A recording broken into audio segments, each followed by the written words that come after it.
Greetings and welcome into our homes for this Dreams and Divinities online panel for Spirit Fest 2020.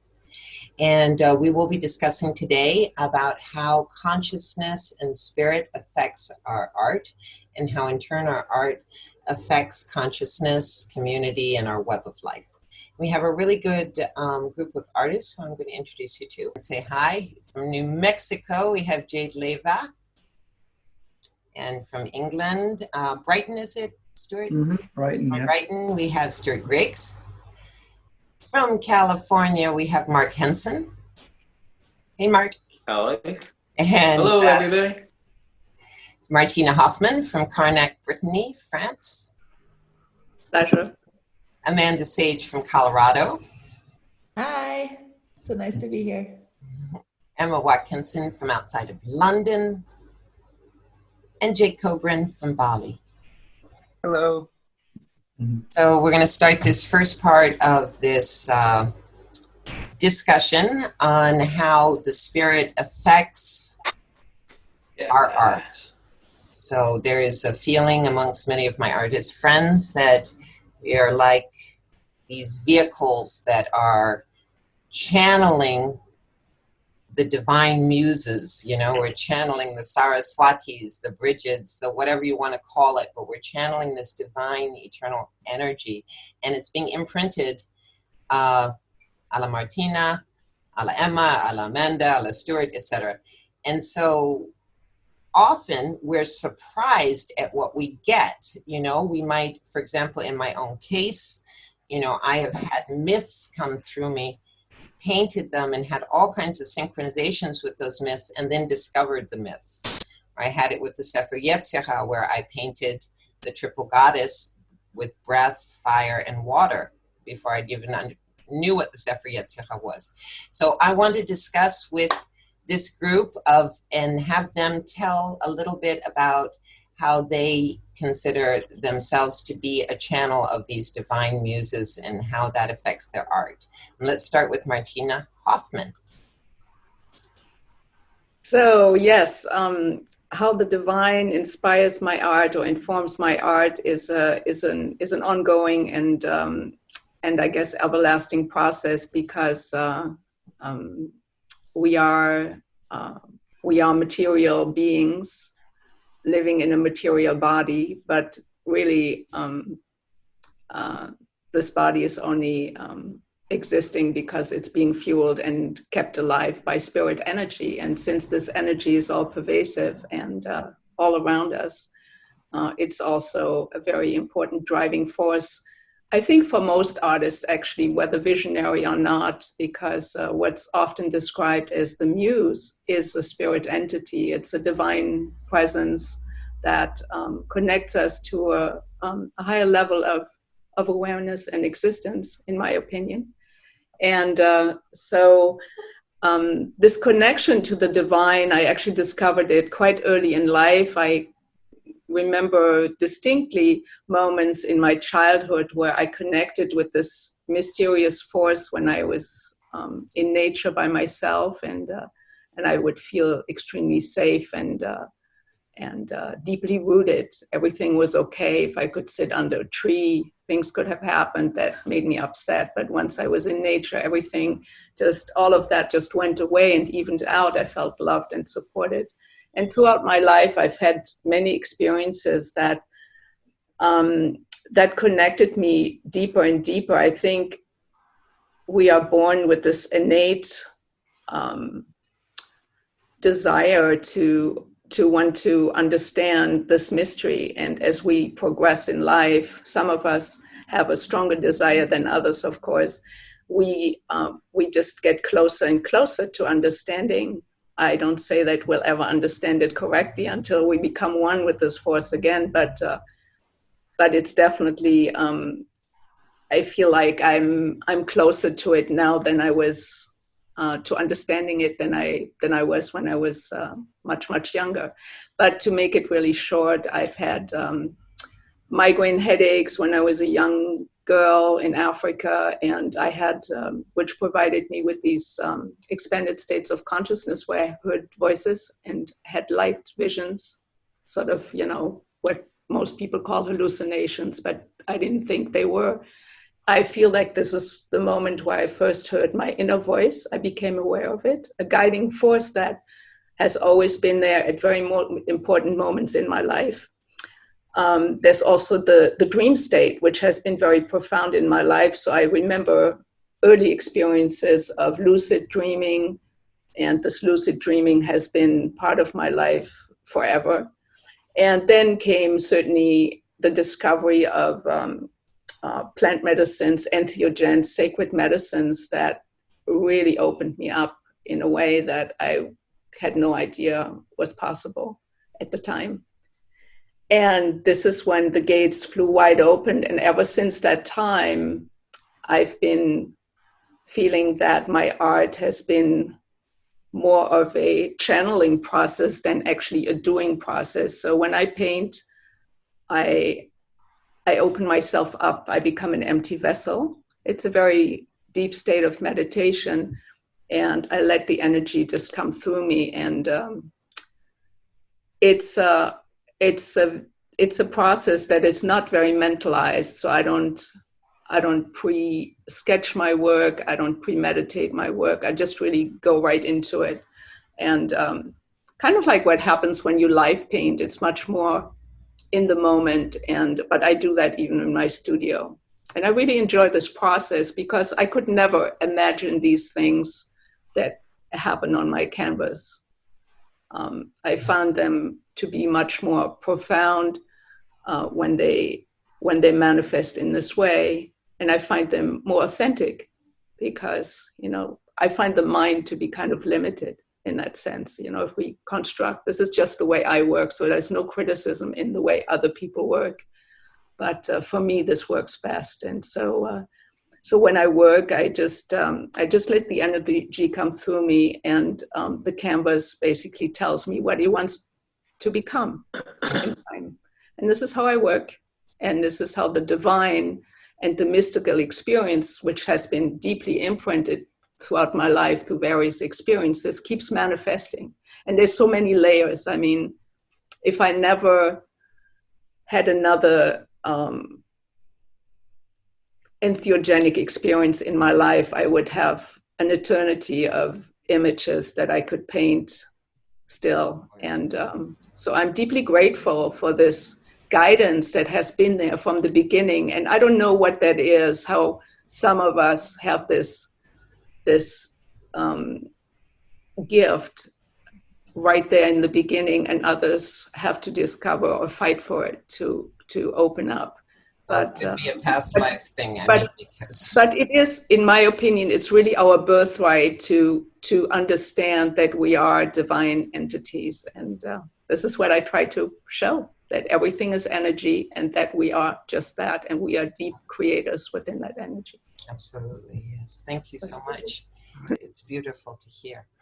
So, and Emma, you also have told me of many synchronicities. I'm going to put you on vedette. A lot of synchronicities with your paintings, how, which I could relate to. So I found it also interesting how it's not only the process of something coming through us onto the screen, but everything that's sort of happening around us in our life that is also mirroring what is happening on the screen, which is super alchemical. The whole idea of, doing the alchemical thing in the vial while it's mirroring what's happening in your soul and spirit. So, yeah, tell us a little bit. Maybe we should keep it just a little shorter just so that we can get to everybody, because I'm worried that we might run out of time, especially because Stu is going to have to leave. Yeah, totally. For me, the whole process from the very inception of the inspiration, that's when the magic starts. It kind of starts with, it's a conversation with spirit. The whole thing, it would start with a synchronicity or some kind of magical event happening in my life that is clearly what I would call like a God wink, like when something really magical happens. And that draws me to work with an archetype. And for me, the same magical process of listening and tuning in and listening to spirit happens in the design process and in the kind of like astral process, even before I get to the canvas, and as the whole kind of like idea kind of forms in my mind. Yeah. And so like a synchronicity would like lead me to an archetype, something would happen in my life. And then I start working with that archetype and finding out more about that archetype. And so then that feeds into the loop. So for example, like I recently felt a really strong magical event happened. And I was like, oh, I have to work with Kali. And it was about working with the Tibetan Book of the Dead. And then some synchronicities happened. I ended up going on a pilgrimage from CERN to CERN with like the Cosmic Trigger, Robert Anton Wilson crew, and the whole thing got really crazy. And then we ended up doing a ritual in Liverpool about death to release a soul of my ancestor. And all of this went into the painting and the painting with Kali. And then when I turned the painting on its side, like I'd been painting like subconsciously the whole time. And just before the ritual, I turned it on its side and I saw that it was the shape of a submarine, and my grandfather died in a submarine. So that's a really good example of how my subconscious and spirit was like working through me on levels that I wasn't even aware of. And so each painting is kind of like an exploration with spirit and with archetypal forms. And it could be Druid or pagan or Buddhist. Really, there's such a plethora of mythology, and it's all just spirit speaking to us in different ways. Yeah. I'm kind of the opposite in some ways. Mostly for me, my ideas kind of come to me in where I'm consciously thinking about stuff, or I'm reacting to something that's going on, some news or something I heard or a poem I read, or a lot of times the idea pops into my mind, something sparks it. And there it is sitting in front of me. And then I have to figure out, okay, now how am I going to depict this idea? And then I sit down with my sketchbooks and noodle around and doodle and draw and improvise and see what pops up. And then that's the basis for my design for a painting. So but sometimes I'm just not really thinking about it and want to just improvise and go freely in the live painting experience where you don't have any preconceived idea and you just sit in front of the blank canvas and put some color on it and see what happens. But most of the time for me, I'm usually sort of being analytical about stuff and refining my ideas and trying to cut out what's unimportant and add what's important and make my imagery stronger in some way or another to get my message across. So I just wanted to throw in a viewpoint coming kind of from the other angle there. Yes, and that is actually, it's totally a valid other angle. That's why it's really the second part, which we can drift in and out of. We don't have to divide it linearly, but definitely a great impact of how we affect people with our art is through that very direct, I am telling a message and this is what it is. So I totally love you for that, because we need that in the balance. Let me add, though, that in the actual act, the process of painting itself, a magical thing happens where the bits of colored goo on a square of cloth in front of you takes on a three-dimensional effect, and you can imagine it as being a real scene before your eyes, and you're adjusting it with this piece of wood in your hand with colors on the end of it. You can move around reality until it becomes what it is you were envisioning. And to me, that's where a lot of the magic happens, when you're out of time and space and the colors are just arranging themselves on this cloth, and suddenly before you is this image of reality. And to me, that's one of the magical effects of the process of painting. Definitely, definitely. It's just coming through without using the mind. Both are necessary. You know, I find that both are necessary, the mind and the spirit, you know, because we have technique, we have things we have to, you know, the composition there, or at least I do, you know, everybody's different. So Stu, you did have something to say. Tell us. Thank you, Mark. Vedette. I think it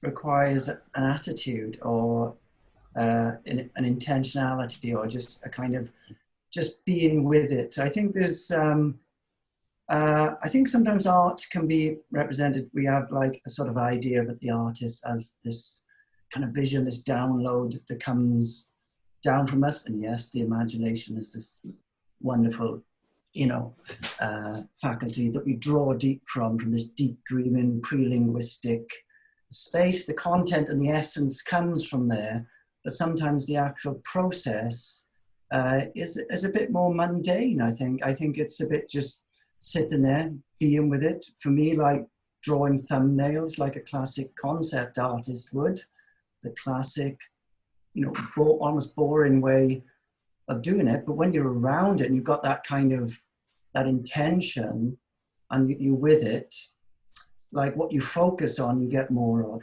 kind of thing. So I think that's part of the process. So you draw from the deep unconscious, and there's some influence from experiences, psychedelic or whatever. But there's something in the kind of production of art. It's a bit like the production of anything. You have to be disciplined, intention, and focus, and just being with it. If you're around it for a while, like sometimes you show up. I show up here to work. I got a Wacom tablet. I got Photoshop and everything. I got my sketchbooks, and nothing's happening. I had some fantastic visions at one point in a different state. So you just have to, just be with it, I think, and just draw it out and tease it out. There's so many ways to get that inspiration. I find that honestly, and I'm not saying this, but I find every part of the process so exciting. I can't stand it. It's like because I have so much other kind of busy work. It's like whether I get to go draw or whether I get to go paint or whether I'm just like, I'm so excited.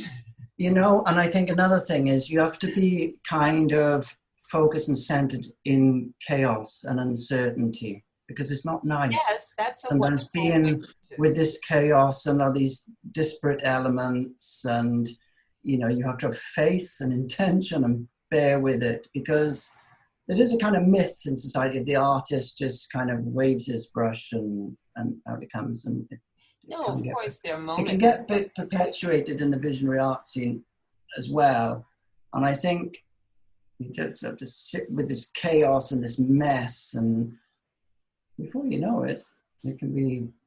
But the psychedelic experience is like this also, It's also, chaos, mess, difficulty, beauty, wonder. It's all, you have to embrace the totality, the spectrum, the fullness. Yes, like the Asians do when they give their offerings to the demons and the angels, because everything is to lead us home to the heart. Yeah. At least that's what I believe in many of these old traditions. But so many different ways to get there, to that inspiration. It's very interesting to see from Mark Henson, who uses, even though he has, you were saying that you have your magical moment where you just are immersed in the paint and it coming together, but it's a more, Mark was saying his is a more cerebral kind of process, to Martina, who's a very intuitive process. So you have this sort of range, and I hear you, I find myself right in the middle, but in terms of, I like to have, I do a lot of thumbnail sketches, but I do love the whole process. But I would like to let Amanda and then Jake speak, because I think Amanda has something to say too, and I want to start circulating, everybody get a chance to open their mouth. Wait, Martina got locked out. She's on her way back in. Okay. Alrighty, so I'm going to, but thank you so much. I love hearing how there's this sort of spectrum. That's what makes us interesting. We're not all predictable. Hey, honey. Well, I find a lot of congruence, and I can relate a lot to what everyone said about their process. And the word that came up to me that Stuart said was intention, intention, or like holding a sense of a prayer, even, of something that is like, what do I want to invite to dance with me? Exactly. Like, what aspect of the mystery am I interested in now? You know, and that can be fueled by emotion. It can be fueled by so many different things. And I've found over the past about a decade, I've done a lot of live painting, performance painting. I've experimented a lot with that format of starting from a blank canvas, you know, in front of a lot of people with a lot of stuff going on, and to be like, all right, let's throw myself out on in the field and see what happens, you know. And it's like the edge of the excitement of like the drastic change that happens on the canvas at that time is such an adventure. And out of say the mess of the choices, because what you're doing as an artist, as a creator with a canvas, right? You're making choices, extreme choices from the very beginning. And your choice is like nobody else's choice, right? And so I kind of tap into that, like, especially in the live setting, this feeling of like, all right, I'm the director here. I'm directing the show. I've got some systems that I know I can fall back on, right? So that's not so much the intuitive, that's also the analytical, you know, the kind of structure, more of the mind.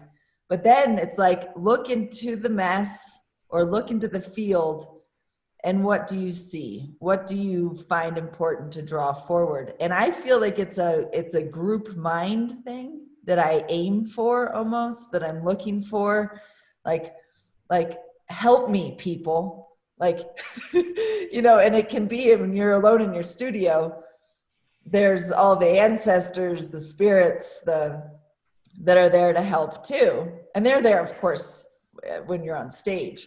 I'll figure it out, Marty. What comes through then, you know, we're pattern seekers, we're meaning makers, we're innately interested in like finding meaning in things, you know. And so that's where then the intention or the prayer of like, okay, what's the code that's going to come through here? How do I articulate it? You know, so then you shift you put a different hat on at some point where you become just really in service to this being that is coming through, you know. And I think I think we all have an aspect of that in our work, the exploratory, the investigation of the mystery, the interest in this kind of dance with the mystery. And yeah, that's just what I wanted to add. Yes, and I love that you added it. Wonderful, thank you so much. And Mr. Jake Kobrin, Selamat Malam. Selamat Malam. Yeah, I think that art can be a powerful tool of alchemy for the artist, and can have a profound impact on the artist's understanding of themselves. It can also be used to great effect for the purpose of integration in the case of spiritual and psychedelic experiences. And in the case with my own work, I've often had powerful experiences with plant medicines that I haven't been able to really grasp or to put into words. And it's not like I have a particular vision that I want to render from that experience, but the experience itself was so ineffable that when I arrived at the canvas, something emerges out of that space, and there's a bit of an aha moment where I can meet that reflection and witness an aspect of that experience that I could not describe otherwise through words. You know, I think that art has the power to go beyond our limited linguistic symbol systems. And I think that artists are, as Amanda pointed out, sort of the magicians and meaning makers and perhaps shamans of our time. And artists are the ones that are brave enough to go forth onto the seas of chaos and to create new meanings that people then can latch onto, because there is an inherent need that humanity has for mythology, for meaning, to guide them and to make sense of this otherwise really overwhelming and bewildering world that we exist in. So I think the original subject of this was, if visual art is only a talismanic process for the artist, or if it has an effect on the viewer and the audience as well. And I think that every artist in this panel would probably agree that it's both, that you can certainly charge a painting with an intention and create a talisman of it. And I've experimented with this in my own work, especially in the use of self-portraits, where you can paint a self-portrait as having a certain kind of quality to it. I've explored, for example, the aspects of rebirth when I've wanted to really create a new chapter for myself in my existence. A self-portrait can be a really powerful tool in that way to charge with a particular intention. But even when it's created for that purpose, I think that these works of art also have a profound impact on the viewer, and that they also are important for the collective, and that we are, as artists, coming together to share data and to try to make sense of the mystery. Yeah. This is a really lucid answer, Jake. Thank you for sharing all this, because you're just touching on all these points that are important to me, and I'm just like, yeah. No, I really appreciate that. And in fact, in the library at the Spirit Fest Gallery, there's a presentation that I gave at Site 2020, which is about expressing the inexpressible, and how art is a language that goes beyond words. And that's something we saw with the Huni Queen at the ayahuasca conference. There was a guy who knows all the most ancient Icaros, and all the linguists want him to translate these Icaros because they're lost languages. But he says, I can't possibly translate them. I have to sing them and paint them. I mean, well, they're Icaros, so he has to sing, but he goes, I have to paint them. And he went over to his canvas and chronologically moved his hand over it as he sang, giving us the feeling of the painting and the music at the same time, this sort of very powerful experience that didn't need words. And so, so it made me think of that when you were saying, that's so important, that we have this vehicle to express this inexpressible thing that we are living, Yeah, beautifully said. Thank you. And yeah, my pleasure. Jade, I think Jade is the only one who hasn't spoken here. Do you have something to add to this? We kind of went off the whole 3 parts. It's all sort of melding together in a very nice organic way. And so yeah, I'll just share really quick. Yeah, I am both too. Like, I can actually most of the time when I'm making a painting, I don't have a plan. Like, I always just sit in front of it and just whatever comes to me, I do.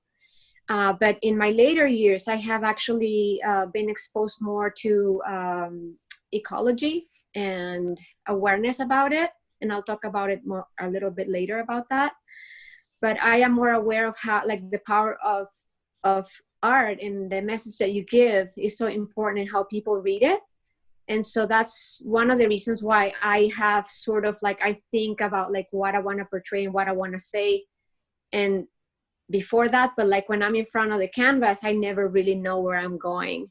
So I have kind of both things. I know what I want to say, but I never sketch. I just sort of go with it.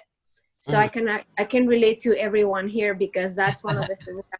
The one back here I did sketch because it was a collective thing, but I most of the time I just kind of go with it and just go in the moment. And when I finish, I go like, oh, I didn't know it was gonna go in that direction at all. Like one time I painted an indigenous woman with her braids flowing around, and she's speaking to a monarch butterfly and comparing notes in her migration story. And I just didn't even know how that was going to be, a story that was going to come out of that painting, for instance. So yeah, that's right. my take. Yeah, beautiful. Because that's that same kind of feeling of just having something that just has to come through. It's all the same. Yeah. Beautiful. Thank you so much, Jade. Yeah, and I wanted to sort of point on something everybody's been sort of touching on, that idea that, let me get this thing. There we go. this idea that we don't only have to illustrate an idea that we want to express through very noticeable symbols. There is a way to express the inexpressible with just color and form. And that's a very interesting thing, because sometimes, you know, what we're getting coming through us will never be really understood by the viewer, because they will not be having the same experience. Once we put our paintings out there, people can take them. They're mirrors, you know, people are going to take them, they will see only what they can see, and they will see how they see in that painting.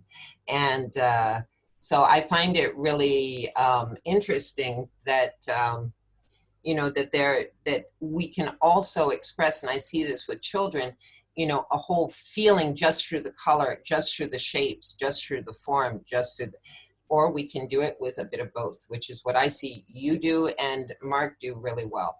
You know, you both have you're telling a story, but there's a whole movement and sense of energy in your paintings, which is exactly why you, Jade, you know, can say I can relate to all of you guys, because, and I'm kind of like you too. I do the, you know, the whole composition, I think about it, I trace it, and I didn't used to work like that. But ever since I've worked with layers, I just do it like that. But yeah, so we can affect the whole community with our paintings, even if the viewer does not know exactly what we were experiencing when we were painting it. I really believe that. And so I'd like to just touch on a little bit of how we can use as artists. You know, one of the things Dreams and Divinities does, as you know, is bring artists together around a cause, or, you know, whether it's, we've done things, you know, in the most beautiful places in Toledo to the jungle of the Colombia, you know, the Colombian Amazon, you know, just a really wide range of audiences, and everything has been based in heart consciousness, because I don't care if you're agnostic or Sufi or Buddhist or Christian, as long as there's this heart consciousness, I'm ready to work with any cause that wants to bring our beauty together to heal this earth, to heal ourselves, and to make a better place for all of us. I'd love to know a little bit about how you are bringing art and ecology together in the community. Sure. Yeah, I think that going back to what I said before, art is not only something really beautiful that brings beauty into the world, but it also is a powerful tool to create movements, and also to be able to change pretty much. I think art can change the world, and it has the capability of creating art that is directed to social movements. You can really transform communities through it. And so I tapped into that idea about 7 years ago. I started just as a small, and that's how I met you, Liba, actually. Yeah, I remember you were starting right at that time, the seeds, and yeah. I was so impressed. It was lovely. Yes, I invited you to be part of it. And so anyway, so I created a collective exhibition to raise awareness about indigenous seeds and sovereignty for food, for communities, and for the future of our future generations, for food safety. And I did an exhibition for seeds. So that was the theme that we did. Each artist did a piece that was with the theme of seeds. And that evolved into, my husband has a 360-degree arts organization who produces a music festival in Albuquerque, a really beautiful festival. And he has a whole educational program that goes with that. And so he said, do you want to have a space there? Sure. So I started thinking, maybe I can I'm from Mexico City. So I grew up seeing all of the murals, beautiful murals from Diego Rivera. And I was always impacted by the message that Mexican muralists have, and not only in the Mexican culture, but also worldwide. They actually created, a whole identity for themselves, and also the Mexican muralists created a whole identity for Mexico, because Mexico broke away from the European influence regarding Spain. They kind of came to their own identity through these murals and through people. So that's when I started understanding the power of art. And also I was exposed to a lot of different places throughout Mexico City in the surrounding areas. They make these beautiful seed murals. They decorate collectively, they do seed murals with, they decorate like facades of churches and stuff like that, like indigenous communities do this. So I said, maybe I can do that at my husband's festival. And it was a total success. It literally, like 20 teachers invited me to schools, and I just started saying yes, yes, yes. And 3.5 years later, I created 10 large-scale murals with different communities. I went to 105 locations, and I invited experts. It expanded to like New Zealand, and it was just amazing. I have been advising people to create murals now. There has been 24 murals created. That's amazing.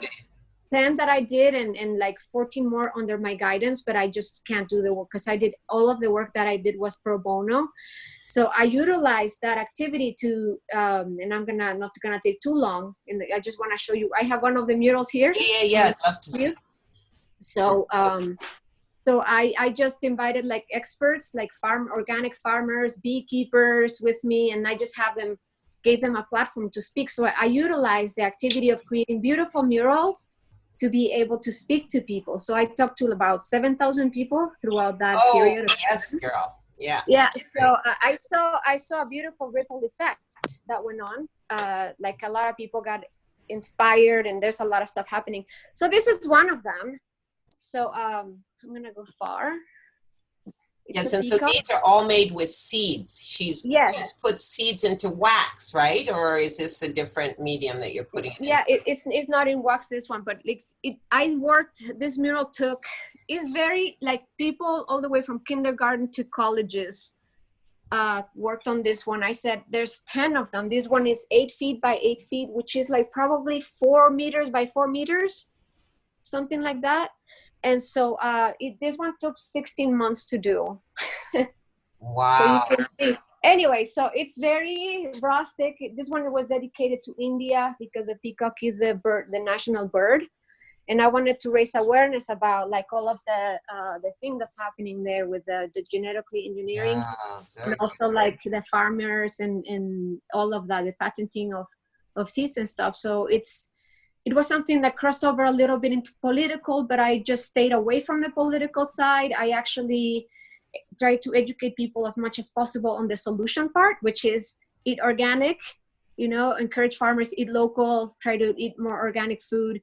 And it became a pretty intense, beautiful, it was, like I said, it was all pro bono work. And I am a working artist. I actually make my art to be able to live. And gratefully, because I do it, it's natural, but I'm grateful to be able to do it in that way. And so I put all of that aside, and it was a struggle financially, but I was able to, put my intention and my work into something that was very, very meaningful. And I thought that it worked out pretty well. We did an art installation with all the murals, and then I gave them away. And it felt like, have you seen the mandala creations with the Buddhist monks? Oh, like, yes, when they blow the sand after they've made it. So everything they've been working on just, Yeah. That's a beautiful lesson to learn, to be really in the presence and to really know that every moment is sacred. Every moment, even in its challenges, because everyone gets their load of challenges, it's sacred. It's all bringing us home. So that process of making something, being able to blow it away or give it away or something like that is so excellent. Yeah, this is the only one I have, but I gave all of the other ones to, I'm gonna put it up in my studio, but I have, like I just felt like 3.5 years worth of like really heavy work, hauling these things around. I'm so impressed. Honestly, I'm super duper impressed. It's beautiful because when I met you, Effectivement, it was just being started, and now it's like blossomed. And it's kind of what, these things, I think people are hungry for them, because everything I've been doing with Dreams and Divinities, I think this is like the 27th thing. It's like, and the other day I was like, oh my God, Jade, because sometimes we don't cross paths, and all of a sudden I was like, oh my God, this is the perfect panel for you, because this is such an important message. And we've all done things. I want to, you know, Emma, you've been working a lot with different festivals, bringing people together, and you're working now with medicine. And about your involvement in that, since you have done quite a few little galleries. Sure. I mean, art in the context of festivals. Yeah, it's really interesting because when you're at a festival and you're surrounded by workshops and speakers on consciousness and qigong workshops and all of this incredible heart-opening stuff, it creates an entire experience. So Right. it's much more kind of like completely immersive. And so people can be a lot more open and responsive to the art and to have like a really deep experience with the art. So it's really beautiful to connect through festivals. There's actually, I mean, yes, the festival scene is a bubble, but it's also quite eclectic. All kinds of people go to festivals these days. It's not as kind of like niche as it once was.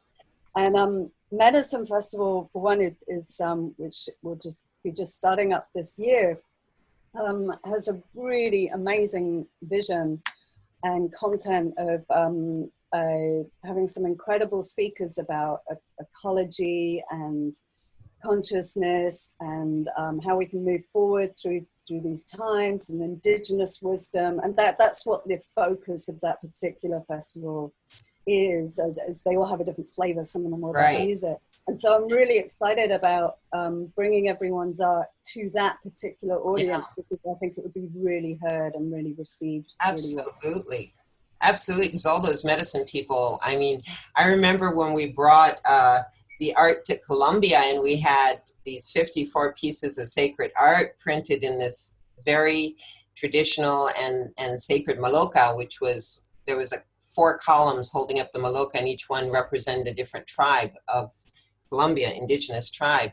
And the guy who built it, Isaiah, was there for the blessing of it. And I remember Donnie, who had come down from the North American church, you know, the Indian church, to do a half-moon peyote ceremony. He looked at our art, and a lot of people, you'd be surprised how many people don't know this kind of art. Like, he did not know most of the artists there, and he kept going, "Oh my God, I can't believe you guys are painting my visions." And this is what happened to me when I discovered Chameria. You know, when I discovered Martina and Amanda at Chameria, there were other people too, but you guys were the 2 that really popped out. I was like, oh my God, there are other people out there, because I'd been painting Sacred Dreams and all this stuff, and the snake and all this, without doing the medicine yet, without knowing the visionary community. So when I found it, we recognized it, and we're like, whoa, that's my tribe. Wait, you know. So yeah, it's so important. It's so important that we do bring art into these worlds. Wonderful to hear Jade's stories about all the good things she's doing. It's really nice to hear that. I got started way back in the hippie days of the 60s, when activism was active. And we're experiencing some of that today with our various viruses and Black Lives Matter and all the injustices of the world that are very visible now that we need to fix. And so my entire art project with my life pretty much has been to try to understand these goings on in the world and how to remedy them if possible, or to create some imagery that will inspire people to remedy them. And at first, going around to galleries and traditional art places wasn't really working so well. They were more interested in abstract expressionism and art that doesn't really have so much of a message and more of an emotion. And so I started to, well, where's my audience? Well, my audience was at musical events and crazy hippie gatherings and the various, you know, love-ins and Woodstock type gatherings, and what now today is the festival scene. But back then it wasn't. It was more like random gatherings. But if you could show up with art, you could show your stuff to thousands of people instead of a few that would walk through a gallery's doors if you had a gallery show somewhere. So finding the audience where I could get my work before the most people possible, to try to influence as many people as possible, was what I wanted to do. And then I discovered printing and publishing, and that's another way where we could get things out. This is all before the internet. So nowadays we have the internet, this wonderful medium where we can get our creations before the whole world right away, instantly. It's amazing magic. Yeah. So what are we going to share? So look at the world around us. As you know, I don't need to go on and on about the mess it's in. And so we have lots of things we can respond to and try to come up with some solutions and answers and show what they are visually. So I would like to encourage everybody here and everybody listening to get on your creative energies and let the spirit come through you and express what you want to feel and get it out there in front of everybody. And hopefully this creative energy will inspire us to remake our world, because things are not going to go back the way they were. And we need to definitely inspire all of the people coming up and gather up all the old folks that are recalcitrant and rebuild the place. So while I don't have anything organized right now other than painting, this is kind of where I think we're going to go. Things like this meeting here today and at the Spirit Fest, that we can get our things out before everybody and start to remake our planet in the way it should be, paradise on earth. I would love to say something real quick. And I want to say to Jade that I'm very happy to meet you here, Jade. And Thank you. I look forward to connecting with you further later, because you're in Albuquerque and I'm not actually far from you. I really think that this is such an important aspect of the work that we're doing now. Like Mark just said too, bringing the action into activism, like currently now, and artists very much leading this in a way that's non-political in a certain way, like not partisan, you know, like looking at the different parties getting on different sides of the battle, like to turn away from the battle and to turn towards the seeds, right? It's education. Education. Yes, exactly. And this is something we can, with our work, and create distractions. And the distraction from the insanity towards things that we can do, you know, that we are totally capable of, all of us as human beings, to contribute to this beautiful tapestry of potential and possibility. And that's our role as artists more than ever. And I think doing murals in communities, you know, and creating conversation as those murals are happening, you know, this is all a massive, has been so effective in the past and will continue to be incredibly effective as we bring the art to the streets and remind people that they are artists too, like that everybody's an artist. Why don't we know this? Why aren't we taught this? So we have to remember, we have to be reminded, you know? And I see that very much as like the vision that I hold very dearly. I call the vision train, and it's something that we all can get on board with. It's something that is totally inclusive, as long as you are on board to contribute and to be a part of something, to be in service. It's not, what can I get out of this? What can I give? And through that giving, how much more amazing the experience can be, you know, and we can act it out. We start small, we can start in all different little constellations, and that ripple of that effect of the experience, right, that someone has of being a part of something that is not competitive, it's supportive, it's collaborative, being around that kind of environment. It's like, Good. there's Yeah. way, there's Yes, another. and that's one of the things, that's one of the reasons why I decided to do all the work I did pro bono, because like a lot of the schools and places that I went to are places that were underserved and minority communities. And so unfortunately, those are the communities, like schools that like art programs get cut away.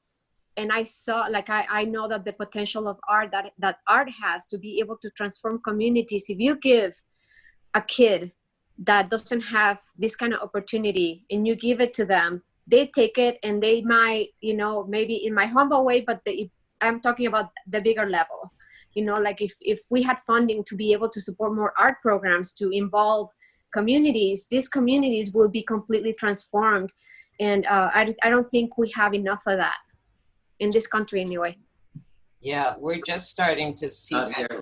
Here there's a little mix. We had a show in Bourgogne that Martina, you were in it, Pascal and Andrew, and one day they actually brought the school to see our show. It was so cute. I have never been so happy about people's reactions as I was that day. Because they would just, there was no sort of cerebral, well, I notice always that the younger the kids are, the more intuitively they respond, and the older they are, they do start getting a little more cerebral, like, oh, what's that, you know, but that comes really at the turn of teenage years. Otherwise, they were like, whoa, look at this, look at this, look at this. It was so sweet. Yeah. Yeah, it was excellent. Well, I think that in listening to everybody, we're all agreeing that it is extremely important for this movement, if we can call it a movement, to get away from our usual audience and the people, and that we break out of our family circles. So I think it's wonderful to do local work. Yeah. I've done it throughout my lives in teaching people in so many different capacities and in different forums. I mean, at institutes, but also in private settings where the experience was extremely immersive for 2 or 3 weeks with students living and working together. But right now, for example, Pascal and I, we created an organization here in Brittany which deals with the imagination that goes around megalithic culture and the mythology and the art and the legends that this culture inspired. And that involves, tonight, for example, we're taking whoever wants to show up, we're going to meet in front of the square, in front of the desacralized chapel, where we are going to have an exhibition next year. And we're taking people on a tour. And it'll be on video. It'll be something. No, it's not recorded. Oh, okay. It's a live event, and we're just we have an archaeologist on board. He's the local archaeologist for the Karnak Museum, and Karnak is the megalithic capital of the world. We have the oldest tumulus here, the oldest grave on the planet. We have the largest stone alignment, so it's a very ancient and potent culture, but a lot of people have forgotten the magic, and I think it's the same with the type of art that we're trying to create here, is to bring back the awareness of this magic that exists at all times and that we can tap into at all times. So tonight is storytelling. We have a storyteller that comes along, and we'll be talking about Saint Cornelie, who happens to be the spirit saint of this area, and there's no historical facts around him. It's mostly mythology. And then there's a communal house here that a lady in town created, where we have rooms available to us, and we can just offer art workshops, which we do. And so it's really important to branch out and to communicate and our ideas, and to share with the public. And I love always Amanda's idea of offering things, and the more we offer and the more we share, the more beautiful and powerful our message and stronger it becomes. So absolutely. And at the end of the day, whether visionary or not, what we create and however we create and whatever intention we have, once the viewer is in front of our art, the experience is extremely personal. And at the end of the day, a person can only see or receive a communication with the artwork according to their consciousness and their level of understanding. I mean, this is where it goes, and this is where it stops. So I guess, you know, this is what we were called to do, is to bring out this powerful message and hope that many people will understand that they are co-creators and that there's a supportive community. And so however we bring this out, through museum spaces or through the jungle trains and or exhibitions, I think we're all doing our bits and pieces in our own personal way, and I think it's a brilliant movement. Yeah, and I think that us doing our little pieces in our own way is the way of the future. You know, we've always had these huge power systems, and they get bigger and bigger, you know, this whole idea of one world government and let's make everything federate. Whereas I really believe small is beautiful. We all have our little unique touch. I love different customs. I don't like big Starbucks chains. I don't like, you know, we all have such a beautiful thing to offer. And by doing our little grassroots things here and there and bridging them together in coalitions, you know, obviously Dreams Divinities has done coalitions quite a few times with different groups, whether they were ecologists or other art groups or whatever, but just bringing us together around causes when it happens. I mean, I've been doing this all of my teenage adult life, and I will tell you, it's all been organic. It's all just sort of happens. It's like, oh, here's an opportunity. Let's just take it. You know, it's a real thing that life just says, okay, here's your opportunity to sort of weave this tapestry right now. And it's so good that we do these things, or I would never have discovered anybody's art, you know, and it's so powerful to have this community. And to stretch it out outside the festival scene, which is already a fantastic place to be, but it needs to be also in the schools, in the communities, in the, you know, it's not enough to just be hidden in a place where you have to pay a ticket to get in. It has to be available. And that's why I've worked with many museums and many like cultural spaces so that it could be open to the public. You know, I think that's beautiful. Yes, you do a beautiful job, Liba.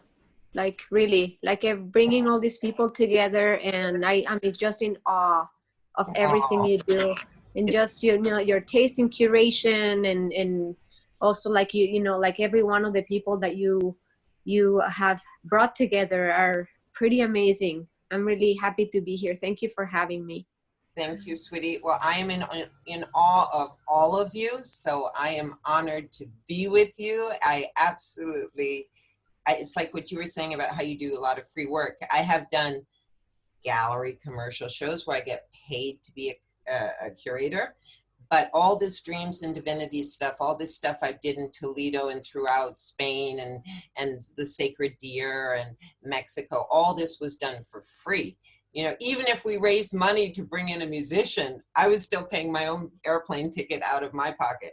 But we did it because we believed in it and we were excited, and it was bringing us together, like Martina was just saying, you know, all these little grassroots things, and that's what Amanda's saying, you know, you have all these little grassroots things, and all of them are pieces of a larger puzzle. And each have something to bring to the table, because that's what's so amazing about the one being in all these unique shapes and sizes and faces. And I love you guys so much. So anybody have any concluding words? Yes, Stu. I'd like to say some things too. Well, yeah, I just wanted to say I think it's amazing, Liba. Oh, is Stuart going? Oh, I'm sorry. I thought it was Stu. Who was speaking? Who is that? Jake, I think. It's me, Jake. Oh, okay. I just thought it was Stu speaking. If you want to jump in, I don't have a I British can say accent. something quickly. Go on. Oh, okay, because he has to leave. Can I let him say it quickly then? Sure, go for it. Both spoke up at the same time, and I know, Stu, you have to leave. Yeah, I I love what everyone's saying about community. Again, I love a lot what Jade is doing with the seeds and everything. This is brilliant. And Mark also his work throughout the years, been a huge fan. Yeah, I just want to say that really human cultures have survived and thrived in our togetherness, really. And I think art has become something that's commodified. And I think before it was something that's heavily commodified, it was something that was shared, basically. And I think aesthetics have been something that's harnessed to sell something. We live in a mediascape of manipulative imagery. And I think this kind of stuff is bringing it back, you know, like bringing the work out of the gallery spaces and into the collaborative mural spaces, and the participatory and immersive environments reaches people. And I think it's bringing it back in this crazy world to the human element. And yeah, I think it's fantastic what everyone's doing, basically. Thanks. Yeah, I didn't thank Every you one for of you. your part. Yeah. I mean, you did such a great gallery at Breaking Conventions last year. Thank you. That was a Pulled it off this time. gallery, and it was their Yeah. best gallery ever. Yeah, this Because one, yeah. it had a So- real space, and people came Yeah. in, and lots of people were like, "Wow!" Which is what Yeah. we always want, the wow It factor. was awesome. But what you do is completely, wow, you got so much energy for it. It's incredible. So much energy for it. Yeah, I've Wow. got like Leo Sun, Leo Mars, Leo Venus, Sagittarius. Yeah. I've got so much fire in me that it's like all my husband Yeah. can do is to just like, and my friends to just calm me down. Yeah, I mean, this is the stuff we can do, basically. And I'm saying I got exhausted. I think, how does Liba do it? But yeah, this is the stuff, you know, we can do to build creativity and to affect change as well, you know, I think. And another important thing is bringing in the indigenous voices, because I think they can widen our cultural lens, which is something that's ongoing with the visionary art scene. And I think that could be a small step to reflect in the parallel between our inner world and the socio-political environment. So I think it's some good things going on. We've got a long way to go. It's small steps. I know, what can you do? Hope, be positive, you know, crazy times, you know. So. And we are that sort of, or what we want to be, or at least what I want to be, what I'm hearing is to be that sort of center in the middle of the hurricane, you know? And I think we've all painted something which resembles being peaceful. A lot of us have painted things where, you know, being peaceful in the face of the dragon and the chaos. Jake, you showed us yesterday that really powerful piece. I love that piece, by the way. It's right behind me. Thank you. Beautiful. Yeah, let Jake speak. Let me get you up here. Thank you. Thank you for your patience, and thank you for your contribution, Stuart. Thank you. Yeah, thanks. Yeah, Liba, I think it's amazing what you're doing with taking visionary art, which is primarily an underground art movement, and bringing it out into these venues that attract more of a kind of mainstream audience. And I think that that's really remarkable. And I think that visionary art is primarily an underground art movement, at least in these times. But I think that great art movements have always been at their core transgressive, and they've always violated social norms, which is what has pushed a lot of great art movements underground, because they're incongruent with the dominant sort of norms and values of society. And I think that visionary art is it serves a social and political purpose by legitimizing and normalizing personal spiritual experiences, which include psychedelic experiences, which is sort of stripping away the power of organized religion, as well as it's taking us out of the kind of rationalist postmodern view of reality that most of the world has been steeped in, the kind of materialist way that people look at things. So there's a bit of latency in regards to the majority catching up to what visionary artists are saying and the intention behind their work, as it becomes more socially accepted to talk about having spiritual experiences. And I think that when that happens, we're going to see visionary art become more widely accepted. Such a good point. Such a good point. And because it's really true, these movements always start underground because they are what's rattling the foundation.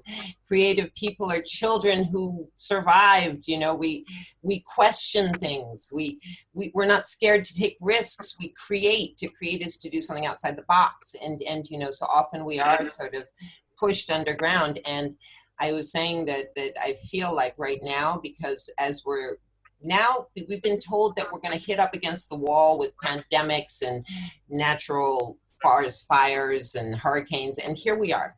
Now we're here. And I just feel more than ever the world is going to be ready for this kind of movement, because we all are thirsty. Everybody's thirsty for love and meaning, you know, and here we come with this explosive amount of amazing art. I mean, the community, and you're right, who was saying about the indigenous people, Stuart, was saying that, you know, it's so important to bring the indigenous people in. And I think Dreams and Divinities really was the one to bring the indigenous scene into the visionary scene. And that was through Jean-Michel Gassel in our 2013 show we did in Paris. Martina, you were there, and at that point, Luis Tamani was just a painter on sculptures, but Gassel had put one of his actual paintings on the wall, and he was just a painter on the sculptures. And I saw it, and I was like, wow, that is so gorgeous. And he said he just sold for 300 euros. Today, I mean, to get a 300 euro Luis Tamani is just good for him. Thank you. I'm so glad he's been accepted and been embraced. And all those Indians, they have such a amazing expression within these different cultures coming out of the Amazon, whether it's from Colombia or Brazil or from Peru. We have Lobsang and Jeans and Luis all in the show that's in the Spirit Fest gallery as well. Really amazing group of artists.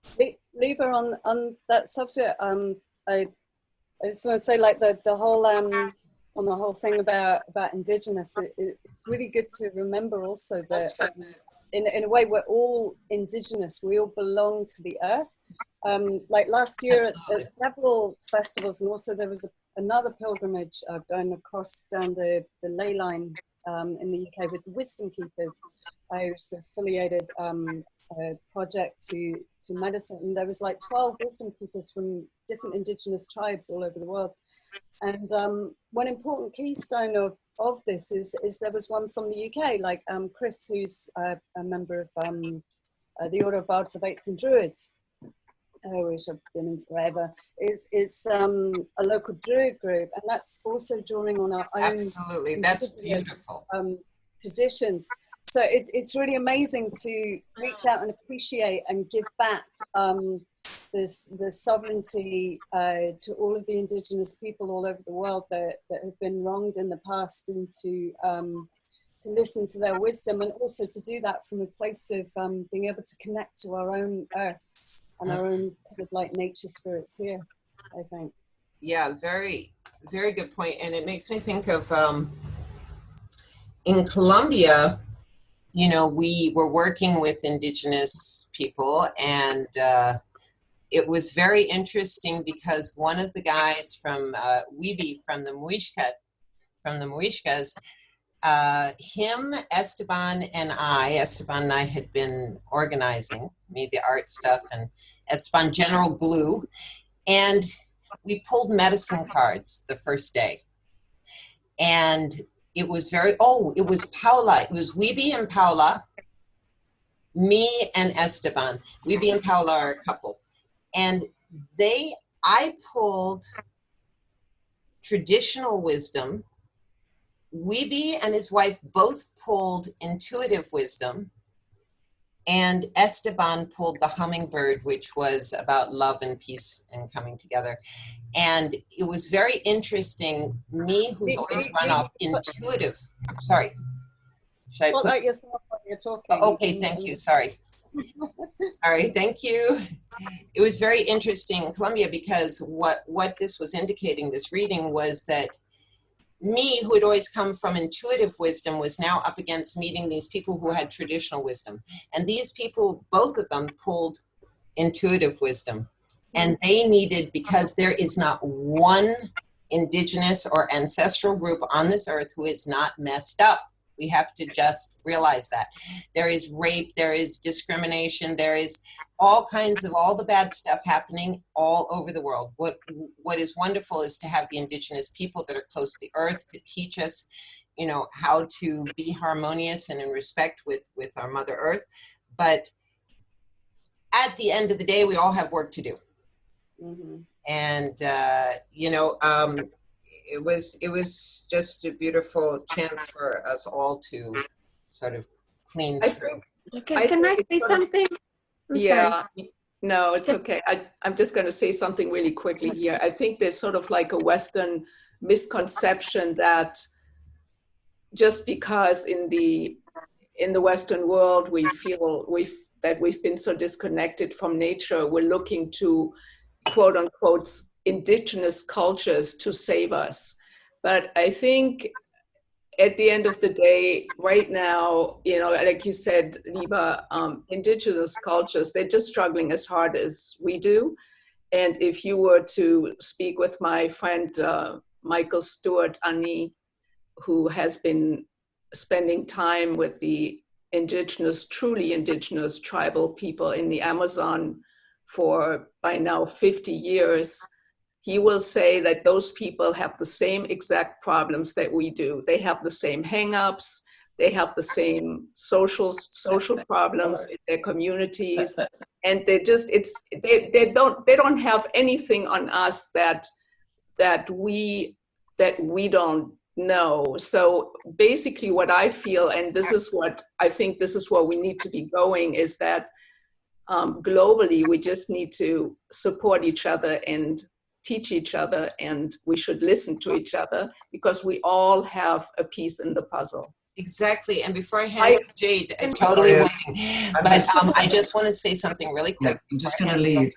That this is really, for me, the moment of the prophecy of the eagle and the condor, and speaking with my Shipibo friends who give me their aspect of it, that the industrial world, you know, that the North American Indians tend to more speak about the Indians being separated into two groups, whereas my Shipibo friends have said, no, it's the whole global community, which one part went into that very masculine, very cognitive energy that built the cities and inventions, and the other one was with the condor, very close to the earth. And we need to bring back both things right now. We need all the ancestral wisdom of keeping the earth in harmony, and we need also to have also the contribution of the eagle.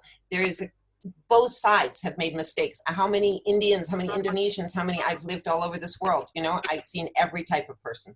But I want to hand this to Jade because I could go on and on. And I want to Can I just leave, are you trying? Can I just log off first?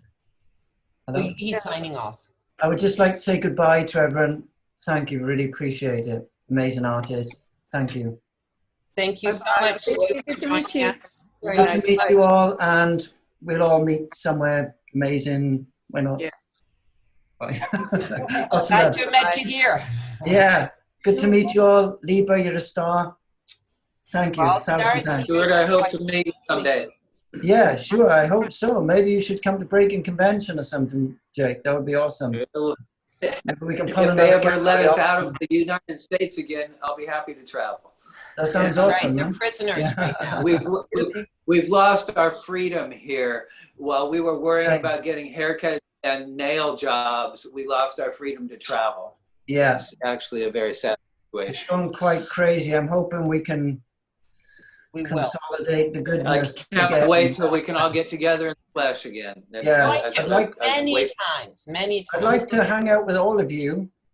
Would be amazing, and you know, get together and all of you and continue this conversation in a nice human situation. Anyway, but lots of love. Thank you. Here's my virtual hug. Thank you. Bye. Bye, Howard. Bye. Thank you, Jade, for your patience, and I'd love Sure. to hear your voice. Sure, no problem. So thank you. I wanted to thank Stu. He just he logged off, but he tapped into a very important point. You know, like as a part Indigenous person myself, I feel that I'm a mestiza. I'm European as well as Indigenous from Mexico. And one of the things that I try to do throughout, like with my work, is raise awareness about the importance of Indigenous culture, because today, not only in New Mexico, I see it like on my face, like you see, you know, Martina was pointing out like the dysfunction part of society within those communities too. But that is all part also of history and what happened before. They're still living the consequences of what happened in the past. So, so yeah, that's one of the things that I really applaud. If you know, try to include Indigenous communities, like I have Huichol friends in Mexico, for instance, that are, you know, globally recognized artists that do unbelievable work, you know. And so I think it's really important to include those voices into the work, because they do have a certain knowledge that is very unique regarding medicine, and also like the relationship that they have with the earth is very separate. Like in particular, the Huichol people in Mexico have, like, they barely speak Spanish, you know, they're very like untouched. And so that's one of the reasons why I wanted to say this, that is, I applaud you for including the Indigenous communities. And if you know, it would be lovely to see more of that. We actually did, Dreams and Divinities did an amazing show. It's there's a group here in Paris. There's a group here in Paris called Visions Chamaniques, and that means shamanic visions. And they have one of the largest collections of really antique, beautiful Huichol art, sacred art that has been in museum shows. It's a really amazing piece. And they asked me if I wanted to do a show with them, having contemporary artists that were speaking to the sacred nature of the deer, because it's very interesting. The deer is something that is sacred to many, many, many communities. And I think I just wanted, before I get off on that, that was just to tell you that, yes, we've been working with Huichols. We had a huge Huichol exhibit even, so I agree with you on that. Gorgeous stuff. But what I wanted to just say, which I think that maybe there was what Emma was saying was that, Yes. even in a circle with Europeans, we all are indigenous to something. Yes. And Yes. for me, the idea of indigenous, when I refer to indigenous people, which is a very sort of tricky word, it's more to say people that have not lost their ancient customs. So that's why I think the Condor people, the indigenous people that stay close to the earth, have a lot to teach us, because they've been caretakers for generations and generations. And it's really important because they've been consistently working with medicines from the Amazon. So their visions and their consciousness can be extremely amazing. Now, of course, like in any community, you have shamans who are only into their little power trip. You have everybody under the sun. Every nation under the sun has done conquering and horrible things. And white people have been the worst for the last few centuries. But yeah, for a while. So I get it. I get it. But every single person under the sun is indigenous to something. And that's why I liked what Emma was saying about the fact that this group of bards and druids, you know, are claiming their indigenous nature to the British Isles, which is important that we remember all these things, the runes, there's so much. Every culture has a gift. Every culture brings something to the table. Every culture is a part of the puzzle.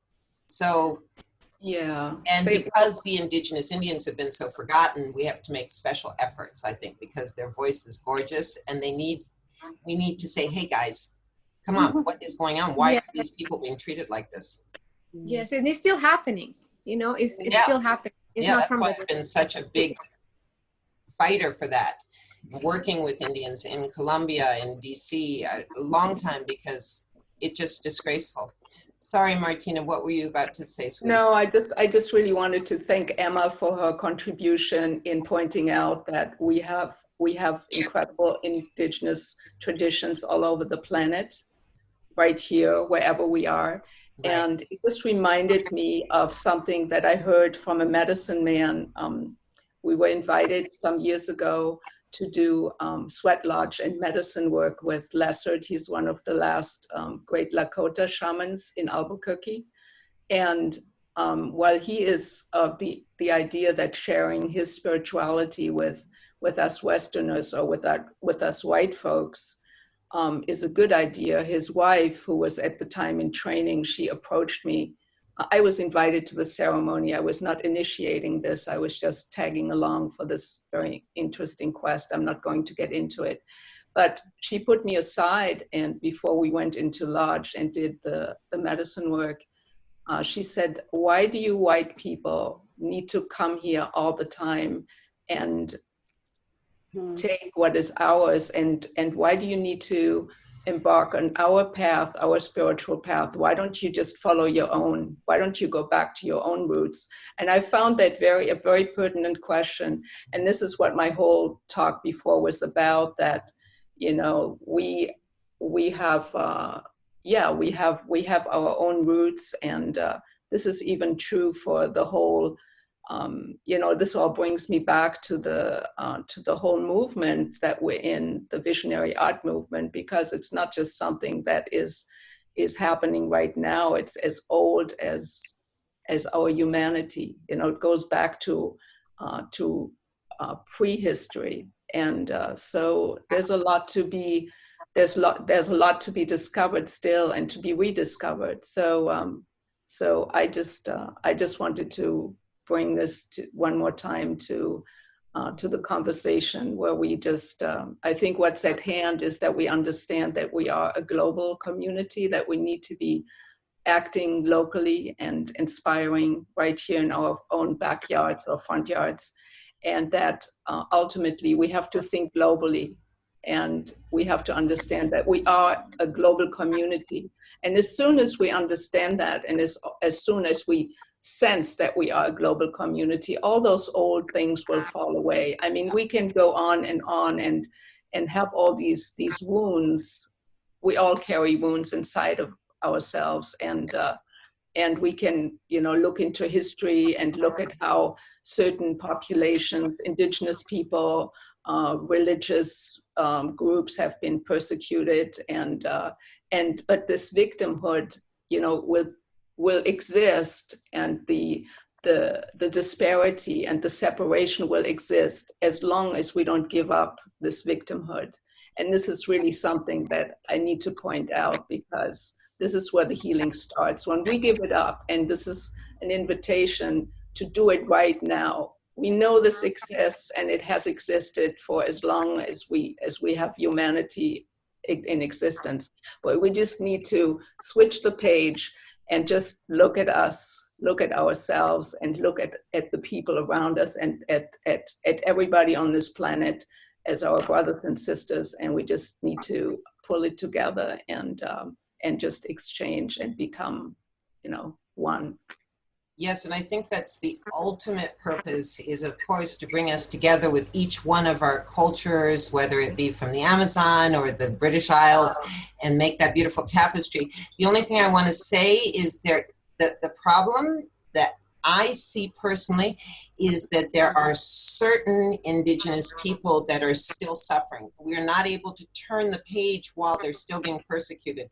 When we were in Mexico, No. Of course, I know you know that, but I just wanted to make it clear, you know, that of course, you know, we want to be able to say, okay, maybe my ancestors fucked up, but I'm going to take responsibility for who I am as a person, whether I'm green, brown, blue, whatever.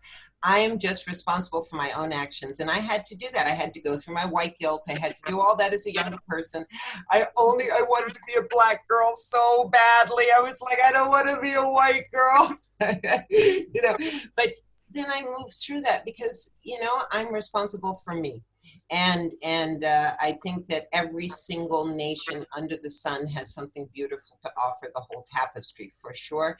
And that we just have to be careful for those cultures that are being wiped out, that are being persecuted, this is why we're having Black Lives Matter in America. This is why we're having uprisings in South America, is because there is such a massive injustice being done. Like, Wow. it's Yeah. mind-blowing. Yes. Oh, sure. So like going back to what Emma said, I can absolutely agree on that. Like I have, as a person, like my husband produced, like the festival that he produces, he presents music from all over the world. Yeah. And so I have been exposed to incredible cultures from like Northern Europe, like the Estonian music that is like so ancient. You can feel like the ancient coming through the people, like through their music. And it's just, like that's when you really understand that indigenous communities exist everywhere. Yes. But there are like certain particular groups of people who have, who are like in the bad side of things. And Yep. I always make sure that I say to people who tell me, there's people in Mexico who like feel that I moved to the US because, I didn't like Mexico and stuff like that, So it's like you move away and then when they kind of generalize, you live in a white people's country. And so I go back to them and I say, I have experienced kindness and love. And I have experienced like so many beautiful things as well as the other part, but like the good overtakes the bad. Yeah. Like there's more good people in the world than bad people in the world. And there's like more people who are fighting against racism than people who are racist, so there's always that. But like going back to the indigenous side is, I completely understand how like everyone from all over the world come from a place. And, it's good to recognize that as well, like just recognize having that knowledge is very important, because it's not only having like a shade of color, but you also have, you're from a place as well. And we're people, shades of color too. We have like little pinky shrimp skin. that's what I was saying. Like that's what I was talking about. Not because you're light means you're not indigenous. No, I was just teasing you. So. So. Yeah, beautifully said. Thank you. Yes, thank you. That actually got my heartstrings humming when you were talking. Yeah. I just want to say something on the indigenous subject. We're in a modern world. We're communicating here across continents instantaneously. We can be in the same room, so to speak, which has a tendency to bring us all together and make us similar.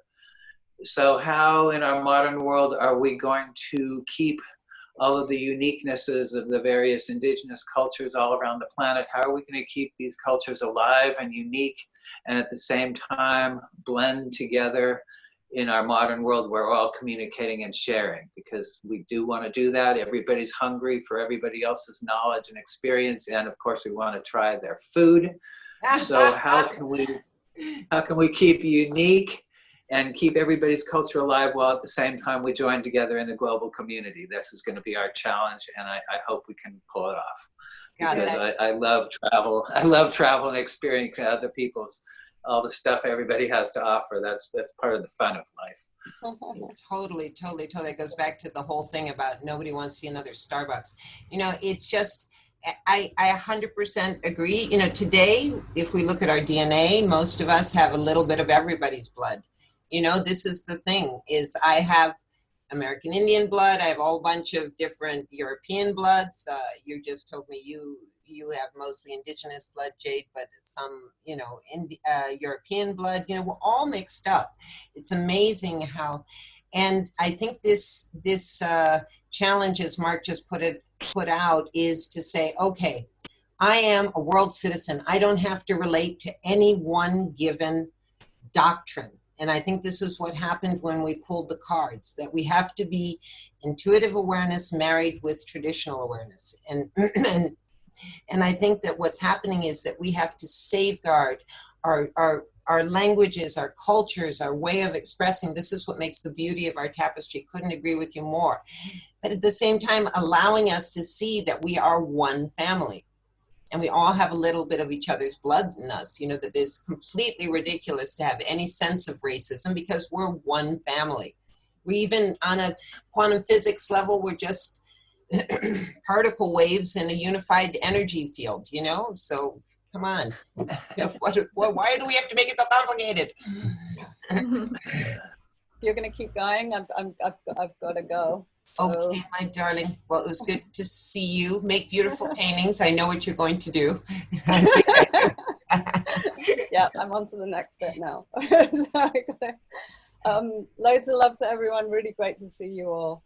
And yeah, beautiful to connect with our visionary community. Yes. See you soon. Bye-bye. Bye, Emma. Bye-bye. Bye, honey. Bye, Emma. I am a. I was just going to say that I think that the issue with race and superiority is just the ego doing what the ego does. And in order for the ego to exist, it needs to define hierarchy and to create separation. And the ego becomes very afraid if you take that away from it. And then it's like, oh no, I won't exist. What will I do? So it will define boundaries and separation through anything just for that's because that's its fuel source. You know, so really what we're seeing play out on a global scale is just the perpetuation of ego, really. Yeah, all the misery is definitely that. I agree with you 100% for the reasons you said. Yep. Yeah, definitely. That's our challenge being in this life. And, you know, there are some schools of thought, for example, the Sefer Yetzirah, which is that whole idea that I am just one, but this is a dream body that makes me think it's you and me going through time and space. When in fact, I am time, I am space, I am all things, I'm omnipresent. So it's just an illusion. It's like in a dream when you wake up and, oh my goodness, all those people in my head were me, you know? So, yeah, and I love the Kabbalistic system, that how it shows that is really beautiful. Yeah, we'll talk afterwards because I've been working with that for a few years. So if you like it, we can have a chat one day. Cool, I love that, yeah. But voila. Well, listen, dear ones, I must say this has been really beautiful conversation. I think we have some seriously nice material to put together. I don't think I'm going to be able to cut it down to 40 minutes. There's too much good stuff in here, but people can always watch as much as they want. Well, and thank you so much, everybody. I'm always so honored to share space with everyone. You're all beautiful, incredible people. And see you on the train, Amanda. See you in chat, Martina. Yep. See you. I'll see everybody in the emails and stuff like this. Cool. See you all out here on Zoom land. Yeah. It's great to be together like that. Yeah, it's good to meet everyone. Yes, great to be with you. Bye-bye. Thanks, guys. Nice to see you all. Love you.